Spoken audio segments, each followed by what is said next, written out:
انس بن مالک رضی اللہ تعالی عنہ سے روایت ہے کہ عمر رضی اللہ تعالی عنہ نے فرمایا کہ میری 3 باتوں میں جو میرے منہ سے نکلا میرے رب نے ویسا ہی حکم فرمایا۔ میں نے کہا تھا کہ یا رسول اللہ صلی اللہ علیہ وسلم، اگر ہم مقام ابراہیم کو نماز پڑھنے کی جگہ بنا سکتے تو اچھا ہوتا۔ اس پر یہ آیت نازل ہوئی، اور تم مقام ابراہیم کو نماز پڑھنے کی جگہ بنا لو۔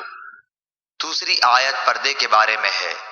میں نے کہا تھا کہ یا رسول اللہ، کاش آپ اپنی عورتوں کو پردے کا حکم دیتے، کیونکہ ان سے اچھے اور برے ہر طرح کے لوگ بات کرتے ہیں۔ اس پر پردے کی آیت نازل ہوئی۔ اور ایک مرتبہ حضور صلی اللہ علیہ وسلم کی بیویاں جوش و خروش میں آپ کی خدمت میں اتفاق کر کے کچھ مطالبات لے کر حاضر ہوئیں۔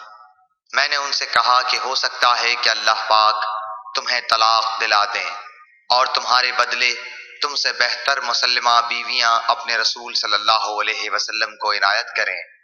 تو یہ آیت نازل ہوئی، عسیٰ ربہ ان طلقکن ان یبدلہ ازواجا خیرا منکن۔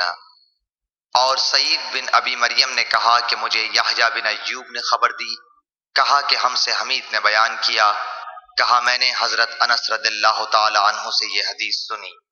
صحیح بخاری حدیث نمبر 402۔